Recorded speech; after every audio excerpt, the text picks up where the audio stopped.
remote areas. And of course, there are social barriers. A lot of parents don't want their young girls to go to school because the school is 5 kilometers away and there is no transportation facility. So there are a whole lot of socio-economic issues that are connected with the issue of access as well as quality, which the nation needs to address, and the nation together needs to address. Of course, in that there is no need for collaboration with people around the world, because this is essentially, and the distinguished minister rightly said, the problems are country-centric. There is no one-size-fits-all. And therefore, these problems have to be addressed by us as a nation, and we are trying to do that. Now, if you move on to higher education, as I said, we need to get that critical mass of people into higher education and into the university system. But to collaborate between universities and to have quality education within the university system, you need mobility, you need choice. You need a set of standards that will allow one student from one university easily move on to another university. You need to reform the examination system. You need to ensure that there is only one examination that takes place for all children who come out of K-12, come out of school, so that the entry to any particular university based on one exam and on merit, therefore, takes care of the ills that the university system is facing as of today. Now, all these again require a whole range of reforms within the university system, because to ensure mobility between one university to another by a student requires a uniformity of standards. If you don't have that university of standards, one university will say, I will not accept your student because the quality of your course is not up to the mark. You need a semester system to allow that mobility to take place. If one university says, I'll have an exam after 3 years for the BA degree, and another university says that, no, this is a semester system, and every 6 months you have to pass a particular semester to move up, the issue of mobility is destroyed. Because no university doing a 3-year course will allow anybody from the semester system to move into that particular course in the university. So we need a uniformity of systems in place within Indian universities, which means that we must dismantle the whole structure which has been set into these old universities, which do not allow that reform to take place. Now, that can't be done by the government. That has to be done by the university and the university teachers, because they are part of the academic council and they are part of the executive council of the university, and they must ensure that there is a national goal to be achieved here. Namely, all of us must come together to be able to achieve that national objective. And that reform process must happen from within. It can't be foisted from without. And all of you, of course, who are gathered here belong to the university system. And it's time you thought not about your own university, but thought about your children and their future, and of course the future of the nation, which is directly linked with the kind of administration and structure you have within the university system. You must allow quality teachers to be inducted. You must ensure that the student is aware of the quality of your institution, the quality of your infrastructure, the quality of your teachers, what are the qualifications they have. That must be in the public domain.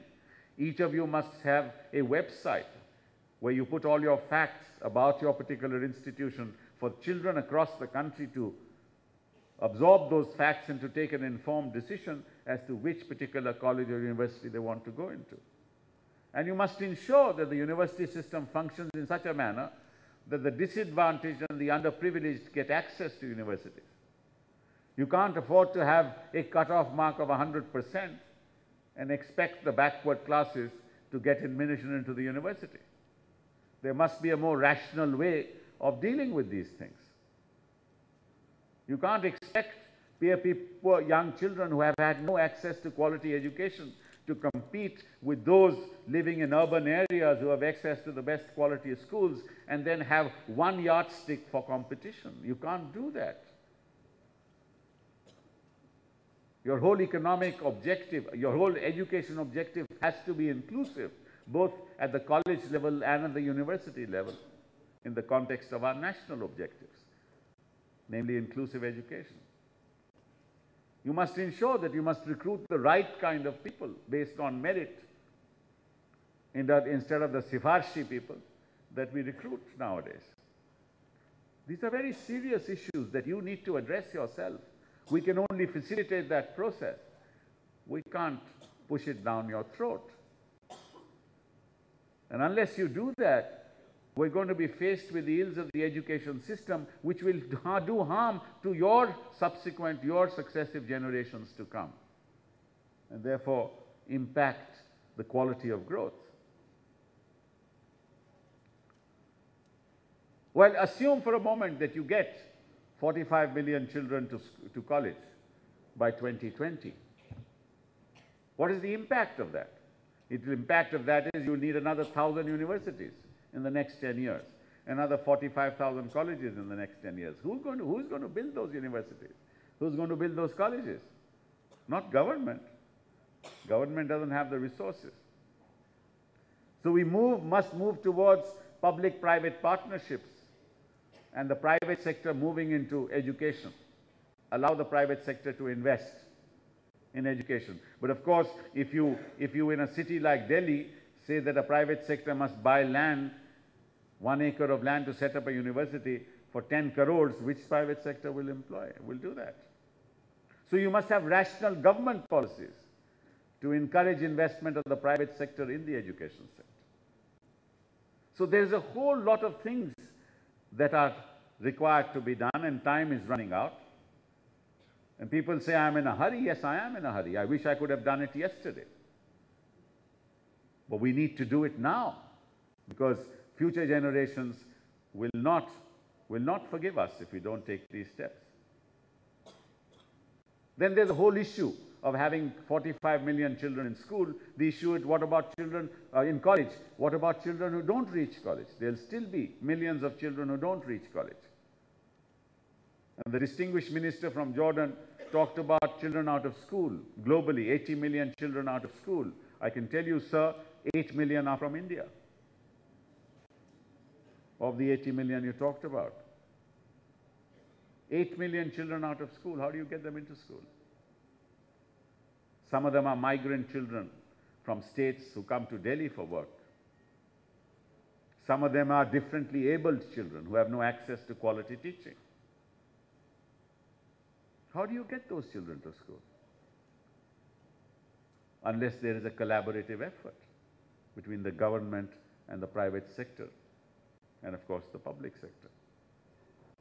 And then what you need are skills for tomorrow.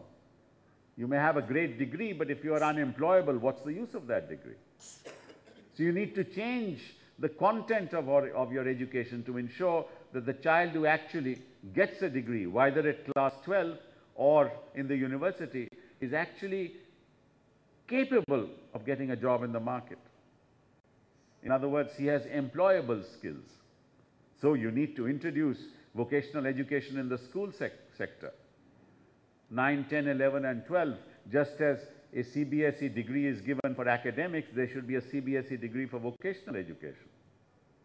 So we are developing a national vocational education qualification framework, which we will launch this year, which will set standards for vocational education. So you can get a degree in CBSE for vocational, and I hope the same thing happens throughout the state boards and in state governments, as well as other boards at the central government level.